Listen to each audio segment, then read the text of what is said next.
ওয়ামা আরসালনাকা ইল্লা রাহমাতাল লিল আলামিন।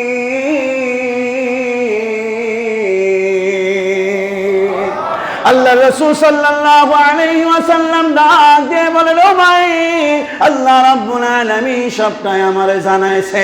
আমি তোমার কাছে ভালোবাসা প্রকাশ করতে চেয়েছি, আমি হিংসা পোষণকারী নয়। উমাইর বলে, ইয়া রাসূলুল্লাহ, এতদিন ভুলের মধ্যে ছিলাম, আপনার হাত দেন, আপনার হাতে হাত রেখে আমি কালিমা পড়ে মুসলমান হয়ে গেলাম।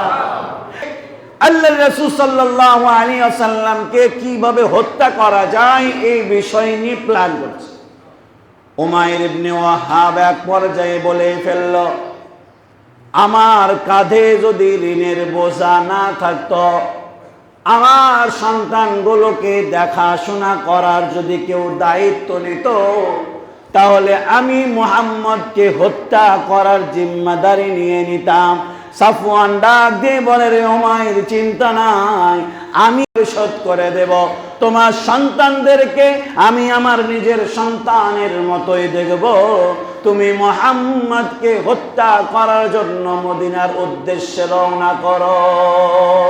বলুন না নাউজুবিল্লাহ। সাফওয়ান এবার আল্লাহর রাসূলকে হত্যা করার জন্য উমাইরকে ভাড়া করলেন এক ধরনের, এবং আল্লাহর রাসূলকে উমাইর হত্যা করার জন্য তরবারিতে বিষ মাখাইলেন। আল্লাহর রাসূলকে যেন এই তরবারি দিয়ে জোরেও আঘাত না করা লাগে। তরবারি দিয়ে শুধু একটা যদি দেয় ঘোষা, তাহলে এই ঘোষা দেওয়ার কারণে শরীরে বিষ প্রবাহিত হয়ে আল্লাহর রাসূল ইন্তেকাল করবে। বলুন না নাউজুবিল্লাহ। উমাইর ইবনে ওয়াহাব আল্লাহর রাসূল সাল্লাল্লাহু আলাইহি ওয়াসাল্লামকে হত্যা করার জন্য মদিনায় একাই রওনা করলেন। খোলা তরবারি নিয়ে আল্লাহর রাসূলকে হত্যা করার উদ্দেশ্যে মদিনায় উমাইর ইবনে ওয়াহাব গিয়ে উপস্থিত। সাহাবায়ে কেরাম উমাইরকে ডাক দিয়ে বলে, উমাইর, কেন মদিনায় তুমি এসেছো? বলো, বদরের যুদ্ধে আমার সন্তান সহ আত্মীয় স্বজন যারা বন্দী হয়েছে তাদের সাথে সাক্ষাৎ করার জন্য এসেছি। সত্য নাকি মিথ্যা? উমাইর বলে, আমি এদের সাথে সাক্ষাৎ করার জন্য এসেছি। উমাইরকে সাহাবায়ে কেরাম আল্লাহর রাসূলের কাছে নিয়ে গেলেন। আল্লাহর রাসূল বলে, রে উমাইর, তরবারি নিয়ে কেন এসেছো দেখা করার জন্য? তোমার তো ভালো মতোই হয়তো জানা, আল্লাহর রাসূল সাহাবায়ে কেরাম তাদেরকে যদি কেউ আঘাত না করে, সাহাবায়ে কেরাম কখনো অহেতুকভাবে অন্যায়ভাবে কারো উপরে আক্রমণ করে না। তাহলে তুমি তরবারি নিয়ে এসেছো কেন? চোরের মন কি? চোরের মন।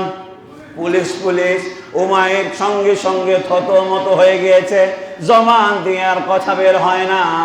আল্লাহর রাসূল বলেন, উমাইর, তুমি আর সাফওয়ান কাবা চত্বরের পাশে বসে কি চুক্তি করেছ সবটাই আমার কাছে জানা।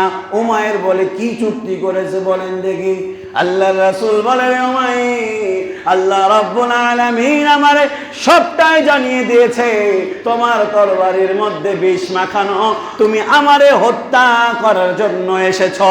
উমাইর বলে, ও মুহাম্মদ, আপনি এত কিছু জানার পরেও এখন পর্যন্ত আমারে কেন কতল করলেন না? আমারে কেন এখন পর্যন্ত কোনো শাস্তি দিলেন না? আল্লাহর রাসূল বলে, রে উমাইর, প্রতিশোধ আঘাত করার জন্য তো আল্লাহ আমারে পাঠাই নাই, ভালোবাসা ছড়িয়ে দেওয়ার জন্য, মানুষকে ক্ষমা শেখানোর জন্য আল্লাহ রাব্বুল আলামিন আমারে পাঠাইছে।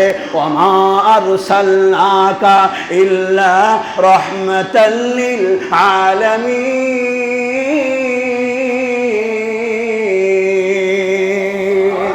আল্লাহ রাসূল সাল্লাল্লাহু আলাইহি ওয়াসাল্লাম ডাক দিয়ে বলেন, ও ভাই, আল্লাহ রাব্বুল আলামিন সবটাই আমারে জানাইছে। আমি তোমার কাছে ভালোবাসা প্রকাশ করতে চেয়েছি, আমি হিংসা পোষণকারী নয়। উমাইর বলে, ইয়া রাসূলুল্লাহ, এতদিন ভুলের মধ্যে ছিলাম, আপনার হাত দেন, আপনার হাতে হাত রেখে আমি কালিমা পড়ে মুসলমান হয়ে গেলাম।